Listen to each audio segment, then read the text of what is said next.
पाकिस्तान के Olympian ज्यूलिन thrower Arshad Nadeem ने भारत में होने वाले बेंगलुरु क्लासिक ज्यूलिन थ्रो मुकाबले में शिरकत से माजरत कर ली। भारतीय ओलंपियन नीरज चोपड़ा ने अरशद नदीम को इवेंट में शिरकत की दावत दी थी। लाहौर में मीडिया से गुफ्तगू में अरशद नदीम ने कहा कि 20 मई को भारत में इवेंट है, जबकि 22 मई को एशियन चैंपियनशिप के लिए रवानगी शेड्यूल है, इसलिए बेंगलुरु क्लासिक ज्यूलिन थ्रो में जाना मुमकिन नहीं है। पाकिस्तान के ओलंपियन ज्यूलिन थ्रोअर अरशद नदीम ने भारत में होने वाले बेंगलुरु क्लासिक ज्यूलिन थ्रो मुकाबले में शिरकत से माजरत कर ली। भारतीय ओलंपियन नीरज चोपड़ा ने अरशद नदीम को इवेंट में शिरकत की दावत दी थी।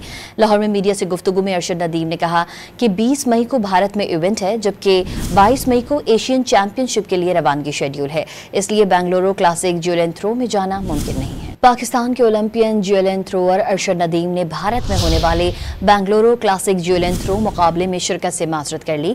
भारतीय ओलंपियन नीरज चोपड़ा ने अरशद नदीम को इवेंट में शिरकत की दावत दी थी। लाहौर में मीडिया से गुफ्तगू में अरशद नदीम ने कहा कि 20 मई को भारत में इवेंट है, जबकि 22 मई को एशियन चैंपियनशिप के लिए रवानगी शेड्यूल है, इसलिए बेंगलुरु क्लासिक ज्यूलिन थ्रो में जाना मुमकिन नहीं है।